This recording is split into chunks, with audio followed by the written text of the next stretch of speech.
समय हम लोग मौजूद हैं जनपद बलिया के प्राथमिक पाठशाला पघेजी में, जो कि हनुमानगंज ब्लॉक के अंतर्गत आता है। हमारे साथ इस समय मौजूद है इस प्राथमिक विद्यालय की प्रधान अध्यापिका अनु सिंह जी। हमारे चैनल में आज आपका स्वागत है। थैंक यू मैम, पहले तो हम जानना चाहेंगे कि इस विद्यालय में आपको आके कितने साल हुए और यहाँ पे आके आपको कैसा लगता है? जी, लगभग 8-9 साल हो गया मुझे यहाँ पे आए हुए। और विद्यालय तो मुझे बहुत अच्छा लगता है, क्योंकि इसकी साज सज्जा मैंने अपने हाथों से अपने बलबूते पे किया है। जब मैं यहाँ पे आई 2016 में, तो विद्यालय की स्थिति काफ़ी शोचनीय थी। मुझे लगता था कि मतलब ऐसा माहौल कि यहाँ पे पढ़ाई कैसे हो पाएगी।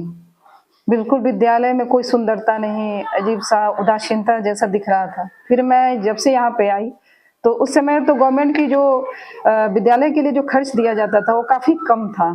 लेकिन मैं सोच के रखी थी कि मैं अपने विद्यालय को एक सुंदर विद्यालय बनाऊंगी, और मेरी पहले से भी चाह थी कि मैं सिविल सर्विस में जाऊं और लोगों के लिए कुछ करूं, लेकिन नहीं हो पाया। फिर भी मैंने सोचा कि चलो जो भी मिला है उसमें मैं बेहतर करूंगी, और मैं जहाँ रहूंगी वहाँ के एनवायरनमेंट को ऐसा बनाऊंगी कि ऐसा लगे कि जैसे मतलब कोई बहुत बड़े अधिकारी का ही ये प्लेस है। लोगों को हीन भावना का शिकार ना होना पाए, चाहे वो हमारे बच्चे हो, हमारे स्टाफ हो, उनको एक खूबसूरत वातावरण मिले। और उसके लिए मैंने अपने वेतन से पैसा लगा के मैं पहले विद्यालय को खूबसूरत बनाई, जो बजट आता था उसके अलावा। उसके बाद मैंने देखा कि ये सामान्य का गांव है, और यहाँ पे बच्चे जब नीचे बैठते थे तो कहीं ना कहीं उनको हीन भावना लगता था कि हम नीचे बैठ रहे हैं, क्योंकि कई बातें आती थी कि यहाँ बेंच नहीं है। तो उस चीज़ को भी मैंने अपने वेतन से बच्चों के लिए बैठने के लिए बेंच बनवाया।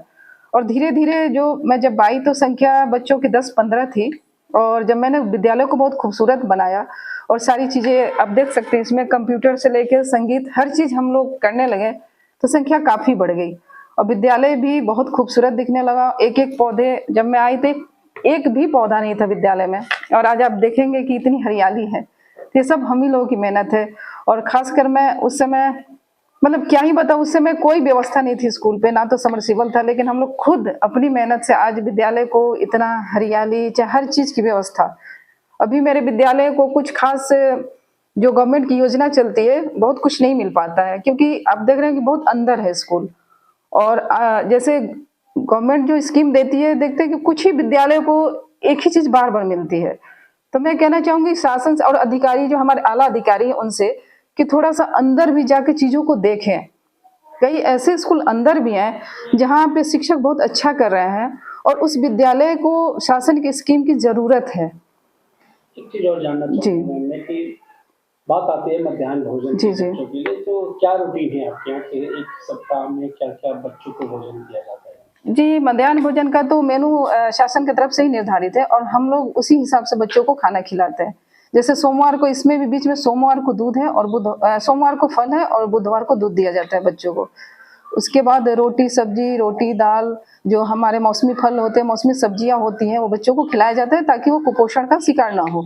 अगर उनके घर पे अच्छा भोजन नहीं मिलता है तो हम लोग की कोशिश रहती है कि विद्यालय में जो लंच दिया जाता है उसके माध्यम से हम उनको अच्छा भोजन परोस सकें। बात करें प्राथमिक विद्यालयों की, तो पूरा उत्तर प्रदेश की हम बात करते हैं, तो कहीं ना कहीं इतने अच्छे टीचर हैं, हैं।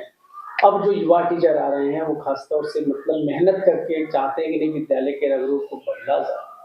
इसमें आप क्या राय देना चाहेंगे? आप क्या कुछ देने भी नहीं किए? पहले से क्या शिक्षा के स्तर को देखा जाए तो सुधार हुआ, क्योंकि युवा पीढ़ी आई है, तब से उसकी ललक हुई कि नहीं हमारा विद्यालय सुंदर लगे, हमारे भी विद्यालय गवर्नमेंट विद्यालयों की तरह। बिल्कुल बिल्कुल, आपका क्या राय?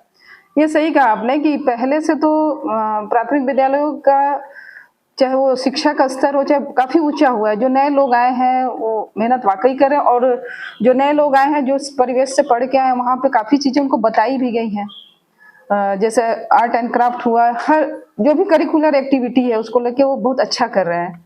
और मैं चाहूँगी लोगों से यही कहना चाहूँगी कि स्कूल कॉन्वेंट जैसा तो हो, वो तो ठीक है, थोड़ा सा एक चीज़ और कहूँगी शिक्षकों से कि आपस में प्रेम और भाईचारा लेके चले।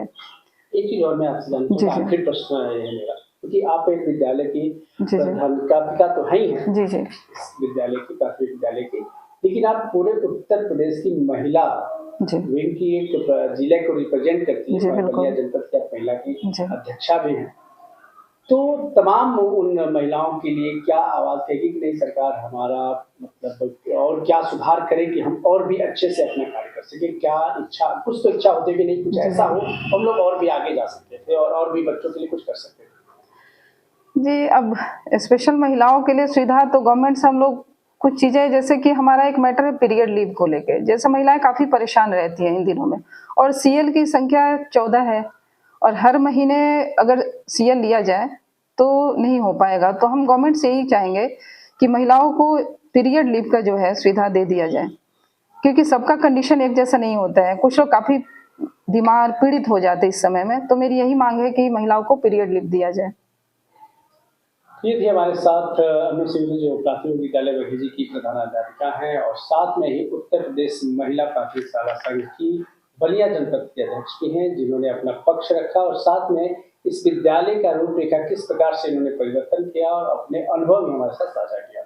सबसे बड़ी बात कही कि जो हमारा देश, हमारा राज्य खासतौर से नारी सशक्तिकरण, नारी शक्ति की बात कर रहा है, अगर वहाँ पे नारी की सम्मान की बात आती है तो जिस प्रकार से हर महीने महिलाओं की जो समस्या और कार्यरत महिलाओं के लिए उस समय उनको जरूर विशेष उनको ध्यान देने की जरूरत है सरकार को। तो हम अपने चैनल के माध्यम से इस प्रस्ताव को हम सरकार की तरफ के पास पहुँचाने के प्रेरित करते हैं और ये भी कहते हैं कि इस पर जरूर अपना पक्ष सरकार करते हैं। आगे भी इनके साथ चर्चा होती रहेगी शिक्षा को लेके, खासतौर से प्राथमिक विद्यालयों के बच्चों को लेके, उनके स्वास्थ्य को लेके, उनकी शिक्षाओं को लेके। फिलहाल के लिए इतना ही। मैं वेद प्रकाश से प्राथमिक विद्यालय बघेजी से सीधा संवाद।